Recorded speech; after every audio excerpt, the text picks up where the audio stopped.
Hello ನಮಸ್ತೆ, welcome to roots institute. ಈ ವಿಡಿಯೋದಲ್ಲಿ ನಾವು ಕಾಮನ್ ಆಗಿ MS ಎಕ್ಸೆಲಲ್ಲಿ ಬರುವಂಥ ಎರರ್ಸ್ಗಳನ್ನ ನೋಡ್ತಾ ಹೋಗೋಣ.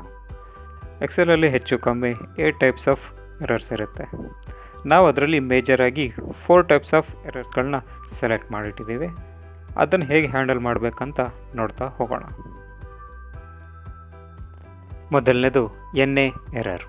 NA ಎರರ್ ಯಾವಾಗ ಬರುತ್ತೆ ಅಂದರೆ, ನಾವು ಕೊಟ್ಟಿರೋ ಫಂಕ್ಷನಲ್ ಫಾರ್ಮುಲಾನ ರೆಫರೆನ್ಸ್ ಟೇಬಲಲ್ಲಿ ಇಲ್ಲದೆ ಇರುವಾಗ ಈ ಥರ NA ಎರರ್ ಬರುತ್ತೆ. ಈ ಸ್ಪ್ರೆಡ್ಶೀಟಲ್ಲಿ ಆಲ್ರೆಡಿ ಒಂದು NA ಎರರ್ ಇದೆ, ಅದು ತುಂಬ ಆಡ್ ಆಗಿ ಕಾಣಿಸುತ್ತೆ. ಸೊ ಅದನ್ನು ನೀವು ನಾಟ್ ಫೌಂಡ್ ಅನ್ನೋ ಮೆಸೇಜಲ್ಲಿ ರಿಪ್ಲೇಸ್ ಮಾಡ್ಬೋದು. ಅದಕ್ಕೆ ಯೂಸ್ ಆಗೋ formula if error bracket vlookup student name glen, select the entire table, second column 2, then 0 exact value bracket close, with the message not found. ಇವಾಗ NA ಎರರ್ಸ್ ಎಲ್ಲ not found ಅನ್ನೋ message replace ಮಾಡುತ್ತೆ. Next value error. ಈ error ಯಾವಾಗ ನಾವು wrong function ಟೈಪ್ನ use ಮಾಡ್ತೇವೆ ಆವಾಗ ಬರುತ್ತೆ. ಇಲ್ಲಿ ನೋಡ್ಬೋದು ನೀವು ಆಲ್ರೆಡಿ 2 ವ್ಯಾಲ್ಯೂ ಎರರ್ ಕಾಣಿಸ್ತಾ ಇದೆ.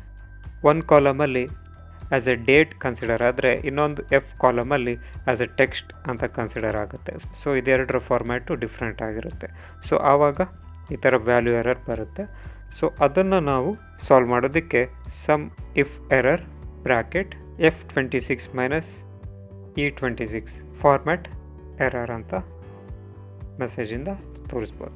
ಎಲ್ಲಿ ಎರರ್ ಇರುತ್ತೆ ಅಲ್ಲೆಲ್ಲ ಫಾರ್ಮ್ಯಾಟ್ ಎರರ್ ಅಂತ ಮೆಸೇಜ್ ಶೋ ಆಗುತ್ತೆ.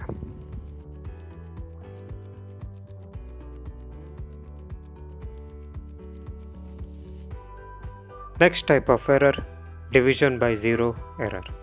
ಈ ಎರರ್ ನಮ್ಮ ಫಾರ್ಮುಲಾ 0 ಅಥವಾ ಬ್ಲ್ಯಾಂಕ್ ಸೆಲ್ಲಿಂದ ಡಿವೈಡ್ ಮಾಡೋದಕ್ಕೆ ಟ್ರೈ ಮಾಡುತ್ತೆ, ಆವಾಗ ಬರುತ್ತೆ.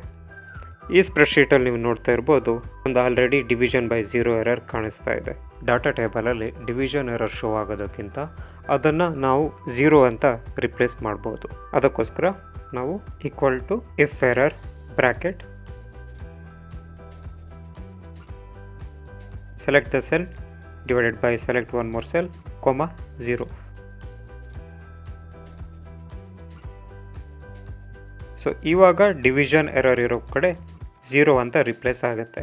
ಅದೇ ರೀತಿ ಮಲ್ಟಿಪಲ್ ಕಾಲಮಲ್ಲಿ ಡಿವಿಷನ್ ಎರರ್ ಬರ್ತಾ ಇದೆ ಅಂತ ಆದರೆ ನೀವು equal to if error bracket select the column range divided by select the other column range, 0 bracket close, and press Ctrl Shift and Enter. So ಆವಾಗ ಎಲ್ಲೆಲ್ಲಿ ಡಿವಿಷನ್ ಎರರ್ ಇರುತ್ತೆ ಅದೆಲ್ಲ 0 ಅಂತ ರಿಪ್ಲೇಸ್ ಆಗುತ್ತೆ. ಈ ಎಲ್ಲ ಎರರ್ಗಳ ಫಾರ್ಮುಲಾಸ್ನ ನಾನು ಡಿಸ್ಕ್ರಿಪ್ಷನಲ್ಲಿ ಹಾಕಿರ್ತೀನಿ. ಐ ಹೋಪ್ ಈ ವಿಡಿಯೋದಲ್ಲಿ ನಿಮಗೆ ಬೇಸಿಕ್ ಎಕ್ಸೆಲ್ ಎರರ್ಗಳ ಬಗ್ಗೆ ಐಡಿಯಾ ಸಿಕ್ಕಿದೆ ಅಂತ. ನಿಮಗೆ ಈ ವಿಡಿಯೋ ಹೆಲ್ಪ್ ಆಗಿದ್ದರೆ ಬೇರೆಯವ್ರ ಜೊತೆ ಶೇರ್ ಮಾಡಿ, ಲೈಕ್ ಮಾಡಿ ಹಾಗೂ ಸಬ್ಸ್ಕ್ರೈಬ್ ಮಾಡಿ. Thank you for watching. ಮುಂದಿನ ವಿಡಿಯೋದಲ್ಲಿ ಸಿಗ್ತೀವಿ. Signing off roots institute.